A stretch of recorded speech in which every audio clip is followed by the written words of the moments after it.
Assalamualaikum warahmatullahi wabarakatuh. Alhamdulillahirabbil alamin. Qalallahu ta'ala fi kitabihil karim. A'udzubillahi minasyaitonir rajim. Bismillahirrahmanirrahim. Wa ma khalaqnas samaa'a wal arda wa ma bainahuma la'ibin. Wassalatu wassalamu ala nabiyyina Muhammadin wa ala alihi wa ashabihi wa ummatihi ajmain. Sahabat sekalian, kita berjumpa lagi di dalam program Islam Futuristik episode 134. Kita akan melanjutkan kajian menarik kita terkait dengan jagat raya dan penyusun-penyusunnya, yaitu partikel-partikel elementer. Di episode yang lalu kita telah melakukan kajiannya terkait dengan partikel yang disebut sebagai partikel hantu atau partikel siluman. Di dalam astronomi atau fisika partikel dikenal sebagai neutrino. Dan yang kedua, kita kemudian mengenal ada partikel yang disebut sebagai God particle atau partikel Tuhan. Yang secara saintifik sesungguhnya menunjuk kepada partikel Higgs atau Higgs boson. Nah, di dalam forum kita kemudian muncul sejumlah pertanyaan dan saran dikarenakan ternyata ada salah tafsir, salah persepsi khususnya terkait dengan God particle atau partikel Tuhan itu. Ada yang mengira bahwa partikel Tuhan itu seakan-akan Tuhan terdiri dari partikel-partikel. Tentu saja yang demikian ini mispersepsi. Maka ada yang mengusulkan untuk melakukan klarifikasi, meskipun sesungguhnya di beberapa episode yang lalu, baik di Islam Futuristik maupun di Cangkir Tasawuf, kita pernah membahas tentang itu. Hari ini akan kita perluas dan kita perjelas klarifikasinya, salah satunya terkait dengan God particle atau partikel Tuhan. Dan yang kedua juga akan kita klarifikasikan, ada pertanyaan yang disampaikan ke saya di Facebook misalnya, ada yang bertanya apakah God particle itu ada kaitannya dengan roh yang ditiupkan. Oke sahabat sekalian, hari ini, episode kali ini kita gunakan untuk melakukan klarifikasi dua hal tersebut. Yang pertama, kita mulai dengan apa yang disebut sebagai God particle atau partikel Tuhan itu. Istilah partikel Tuhan ini muncul pada tahun 1993 dari sebuah buku yang judulnya sama, The God Particle. If the universe is the answer, what is the question? God particle, partikel Tuhan. Jika alam semesta ini adalah jawaban, maka sesungguhnya apa pertanyaannya?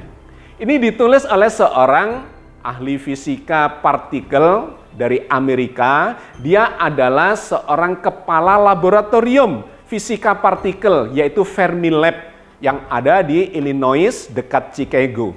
Namanya adalah Leon Max Lederman. Dia ini adalah seorang ahli fisika eksperimental. Kita mengenal di dalam dunia fisika ada fisika teori dan ada fisika eksperimental. Fisika teori itu berkutat, berjibaku dengan teori-teori di atas kertas, dengan rumus-rumus, dengan hitungan matematika. Seperti yang dilakukan misalnya oleh Stephen Hawking. Dia adalah pakar fisika teori. Tetapi Lederman ini adalah fisikawan eksperimental. Dia kepala laboratorium fisika partikel di Amerika. Jadi dia melakukan penelitian-penelitian dan pembuktian terhadap rumus-rumus, prediksi-prediksi yang dilakukan oleh para fisikawan teori. Leon Lederman ini pernah mendapatkan hadiah Nobel di tahun 1988 ketika dia berhasil membuktikan keberadaan neutrino. Yang kita sudah membahasnya, neutrino disebut juga sebagai partikel hantu atau partikel siluman, ghost particle. Sangat menarik, ketika dia sudah sekian tahun, puluhan tahun melakukan penelitian terkait dengan partikel-partikel elementer dan berhasil membuktikan prediksi bahwa neutrino itu ternyata ada, Dia masih penasaran dengan adanya partikel lain yang dia belum sempat atau belum berhasil membuktikan keberadaannya, tetapi secara teoritis itu ada. Dibuktikan secara hitungan matematis dan secara teoritis, mestinya ada ini partikel lain selain neutrino yang bersifat memberikan massa. Jadi ini ada di kelompok yang berbeda. Di episode yang lalu kita sudah membahas alam semesta tersusun dari 3 bagian. Satu bagian yang kita umpamakan semen, itu adalah partikel-partikel besar. Quark yang menyusun atau membentuk partikel-partikel seperti proton dan neutron di dalam inti atom. Kelompok yang lainnya yang disebut sebagai lepton itu adalah partikel-partikel yang lebih halus, lebih kecil. Di kelompoknya elektron, kemudian ada muon, ada tau, ada neutrino, itu ada di kelompok lepton. Kalau yang quark itu ada di kelompok namanya fermion. Selain kelompok yang pertama dan kelompok yang kedua yang digambarkan sebagai material penyusun, itu ada kelompok ketiga yaitu medan gaya yang diwakili oleh partikel-partikel virtual yang dikenal sebagai boson. Ada gluon, foton, ada WZ boson, dan kemudian ditemukanlah yang namanya Higgs boson itu.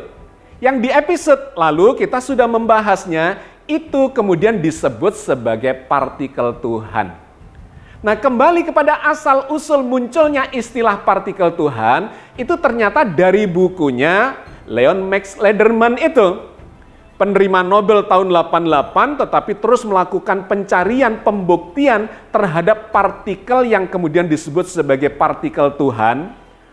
Itu muncul di dalam judul bukunya itu, tetapi sesungguhnya bukan itu sebutan yang dia munculkan di buku itu awalnya. Dia bahkan menyebut dengan nama sebaliknya, bukan God particle tetapi goddamn particle. Kata goddamn itu adalah ungkapan untuk memaki, mengumpat.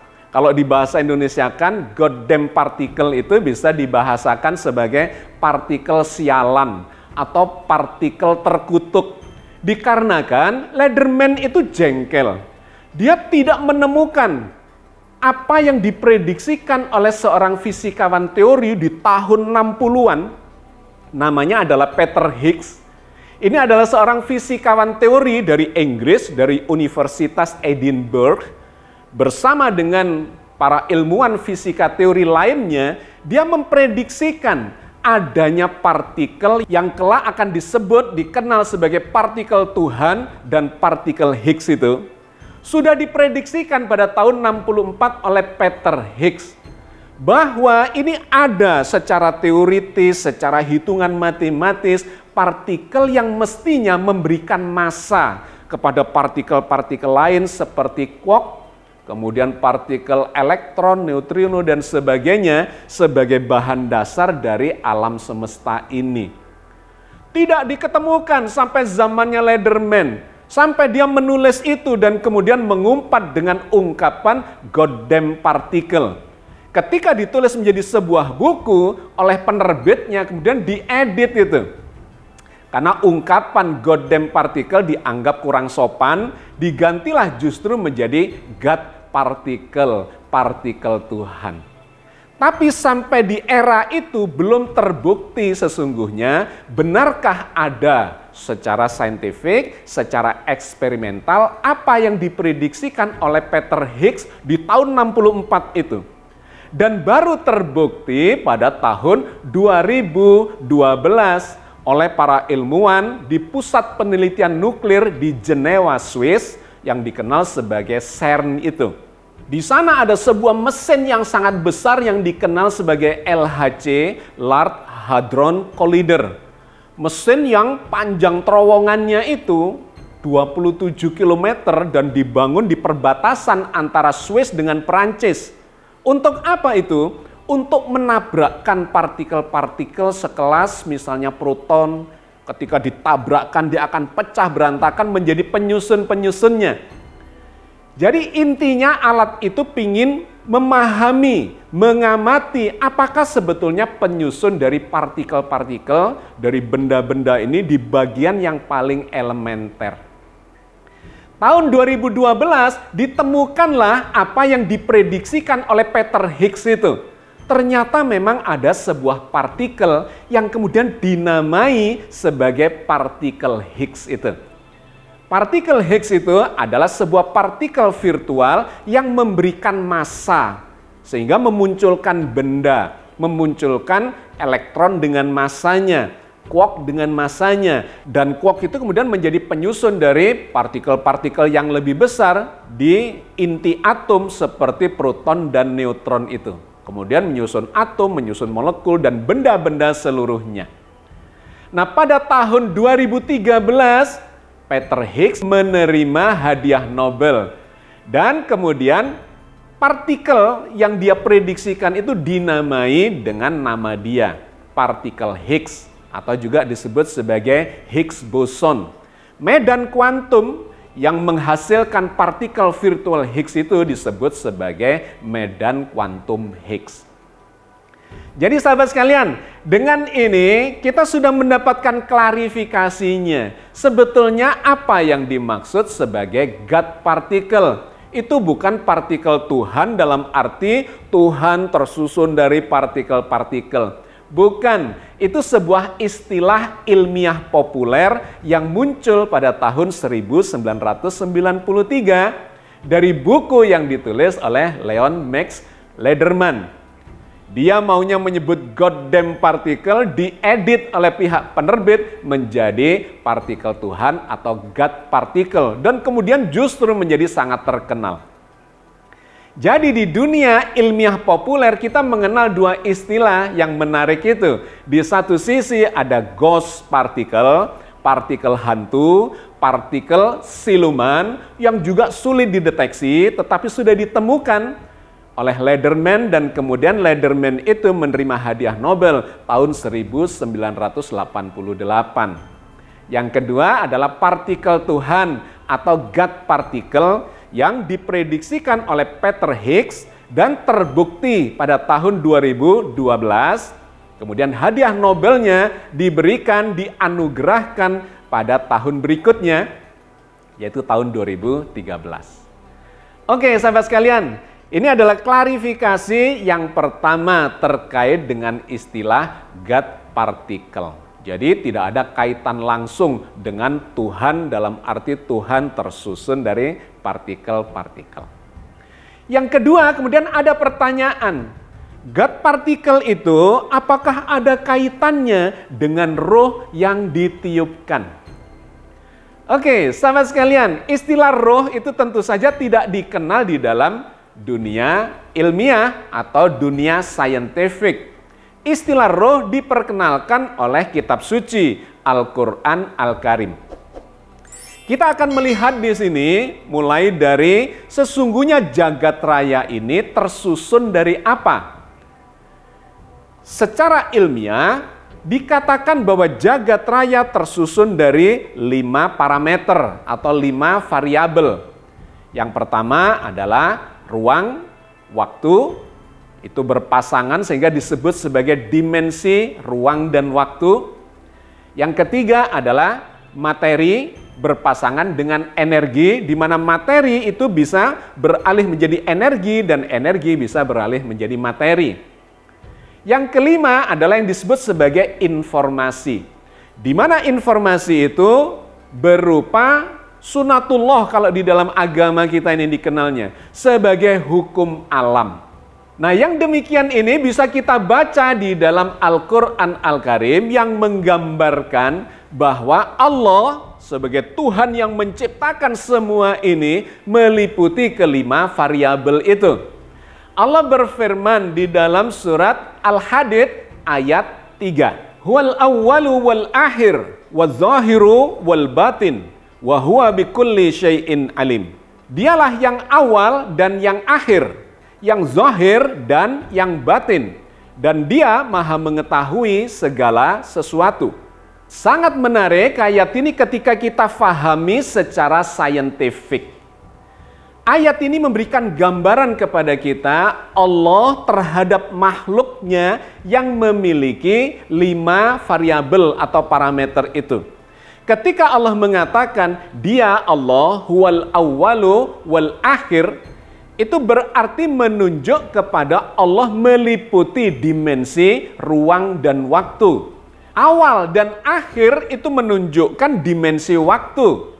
Sedangkan antara awal dan akhir itu menunjukkan keberadaan jarak atau keberadaan ruang. Maka secara ilmiah tidak bisa dipisahkan sesungguhnya antara dimensi ruang dan dimensi waktu itu. Ketika ruang jagat raya ini mengembang dari awal hingga akhir, maka ruangan yang terbentuk itu disebut sebagai dimensi ruang. Ruang adalah wadahnya, sedangkan waktu adalah ukuran dinamika atas pergerakan pertambahan ruang itu. Sekarang mengembang, nanti mengerut. Dua-duanya melibatkan dimensi yang sedang bertambah besar dan sekaligus secara dinamika dia bertambah menua. Bertambah menua adalah waktu, bertambah besar adalah ruang. Maka ayat ini menggambarkan huwal awwalu wal akhir, bahwa Allah itu meliputi dimensi ruang dan waktu. Sedangkan yang kedua, wadzahiru wal batin, itu menunjukkan Allah meliputi seluruh dimensi materi dan energi. Yang zahir itu adalah materi, yang batin itu adalah non-materi atau energi. Keduanya bisa saling berubah. Materi menjadi energi, energi menjadi materi. Dan bagian akhir dari ayat ini, wa huwa bikulli syai'in alim, dan adalah dia Allah terhadap segala sesuatu itu mengetahui, itu menunjukkan dimensi informasi atau variabel informasi. Jadi satu ayat ini ketika kita jelentrehkan, kita bahas, kita kaji secara ilmiah, itu korelasinya sangat jelas terkait dengan seluruh penyusun jagat raya ini. Ruang dan waktu, materi dan energi, dan kemudian ada informasi sebagai sunatullah, sebagai hukum alam. Nah, ketika ini kita kaitkan dengan apa yang disebut sebagai partikel Tuhan, partikel hantu atau partikel siluman, kita mendapatkan gambarannya. Allah itu meliputi seluruh jagat raya dengan 5 variabelnya itu. Tetapi ketika kita bicara tentang partikel Tuhan, maka partikel Tuhan yang kemudian dikenal sebagai partikel Higgs itu sesungguhnya adalah bagian salah satu saja dari apa yang diliputi oleh Allah. Berada di kelompok materi. Dikarenakan partikel Higgs atau Higgs boson itu sesungguhnya adalah partikel virtual yang memberikan massa sehingga terbentuklah materi. Atau kalau kita lihat lebih jauh, maksimal partikel Higgs itu adalah sebuah partikel virtual yang menjembatani antara materi dan energi. Awalnya hanya ada medan gaya, medan kuantum. Tetapi dinamika medan kuantum itu yang dikenal sebagai medan Higgs itu memunculkan partikel virtual yang disebut sebagai Higgs boson atau partikel Higgs itu. Nah, ketika partikel-partikel lain bertabrakan, berinteraksi dengan partikel Higgs itu, maka dia mendapatkan massa. Elektron tiba-tiba memiliki massa ketika berinteraksi di dalam medan Higgs itu. Demikian juga pasangan-pasangan quark seperti pasangan up and down, charm and strange, top and bottom. Semuanya itu berinteraksi membentuk partikel-partikel subatomik yang lebih besar seperti proton dan neutron. Kemudian nanti membentuk inti atom, kemudian atom dan molekul dan seterusnya. Jadi sahabat sekalian, ketika dicoba dikaitkan antara God partikel yang sesungguhnya itu adalah partikel Higgs, dia ini menjembatani di kelompok antara materi dan energi. Sehingga secara filosofis pun tidak bisa dikaitkan bahwa Allah itu tersusun dari partikel-partikel yang kemudian dikenal disebut sebagai partikel Tuhan itu. Nah, ini tentu saja berbeda dengan roh. roh itu ada di kelompok variabel yang lain. Kalau ini adalah variabel di dalam kelompok materi dan energi, maka roh itu berada di variabel informasi. Karena menurut Al-Quran, roh ini membawa sifat-sifat ketuhanan. Di mana ketika Allah meniupkan rohnya atau sebagian rohnya, maka terikutlah sifat-sifat ketuhanan, di antaranya sifat hidup. Allah Maha Hidup menularkan sifat hidup melalui roh yang ditiupkan kepada ciptaannya, katakanlah manusia. Nah, ketika Allah meniupkan rohnya kepada cikal bakal manusia, manusia kemudian terresonansi oleh sifat ketuhanan, sifat ilahiyah, yaitu kehidupan, dan kemudian sifat hidup ini menurunkan sifat-sifat turunan dari Sang Maha Hidup itu, seperti sifat berkehendak atau kecerdasan, baik kecerdasan intelektual maupun kecerdasan emosional, dan kemudian kesadaran. Jadi ini adalah sifat-sifat yang diresonansikan oleh Allah, ditiupkan oleh Allah melalui apa yang disebut sebagai roh itu. Hidup, berkehendak, berkecerdasan, merasakan, dan memiliki kesadaran.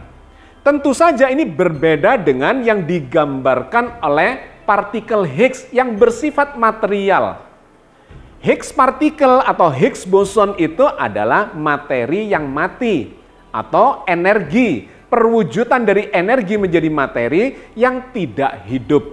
Maka dengan ini kita mendapatkan gambaran dan penjelasan bahwa partikel Tuhan yang dikenal sebagai Higgs boson atau partikel Higgs itu adalah entitas yang berbeda dengan roh yang diperkenalkan oleh kitab suci kita, Al-Quran Al-Karim.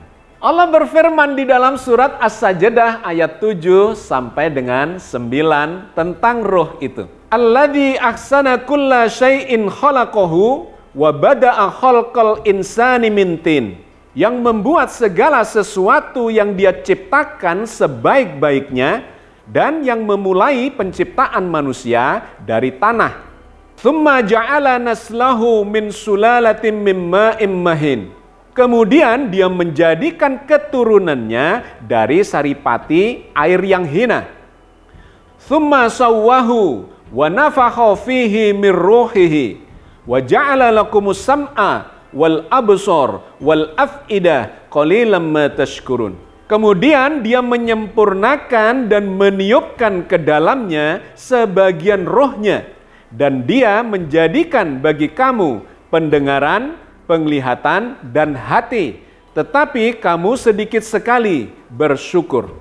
Ayat ini memberikan gambaran yang menarik kepada kita bahwa manusia sebagai contoh kasus dari makhluk hidup yang digambarkan oleh Al-Quran, badannya dibuat dari bahan saripati tanah yang mati. Kemudian setelah itu keturunan-keturunannya itu diambilkan atau dibuat dari bahan saripati air yang hina, yaitu spermatozoa dan ovum.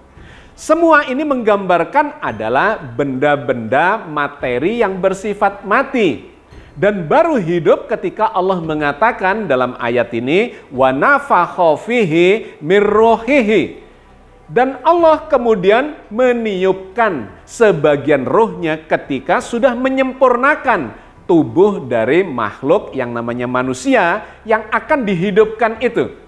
Dan setelah ditiupi roh itu kemudian bisa melihat, bisa mendengar, dan memiliki kesadaran, memiliki perasaan, memiliki kecerdasan. Jadi kita melihat ada dua entitas yang berbeda. Satu bersifat material energial dan yang kedua bersifat informasi yang membawa sifat-sifat ketuhanan. Dan ketika dipersatukan maka dia menjadi makhluk yang hidup seperti kita semua ini. Oke, sahabat sekalian, saya kira kita cukupkan sampai di sini klarifikasinya tentang dua hal. Yang pertama, istilah partikel Tuhan bukan berarti Allah terbuat, tersusun dari partikel-partikel, melainkan itu menunjuk kepada sebuah partikel yang menjembatani antara bentuk energi, wujud energi yang berubah menjadi wujud material. Dikenal sebagai partikel Higgs sesuai dengan yang memprediksikan secara teoritis pada tahun 60-an. Dan yang kedua, terkait dengan pertanyaan apakah itu kemudian ada kaitannya dengan roh, tentu saja tidak secara langsung terkait, karena roh ini berada di kelompok yang berbeda yang justru menghidupkan materi dan energi sebagai penyusun tubuh manusia. Bersifat mati dan kemudian menjadi hidup ketika ditiupi oleh sebagian dari roh Allah sebagai Sang Pencipta. Mudah-mudahan menjadi clear dengan ini dan tidak terjadi salah persepsi. Bagi yang ingin mendapatkan kejelasan kembali, silahkan disimak episode-episode yang lalu dengan pemahaman yang sudah diklarifikasi ini. Mudah-mudahan Allah senantiasa memberikan bimbingan kepada kita, memberikan ilmu kepada kita, hikmah-hikmah di dalam memahami petunjuk Allah dari dalam kitab suci kita, Al-Quran Al-Karim yang mulia. Amin ya rabbal alamin. Assalamualaikum warahmatullahi wabarakatuh.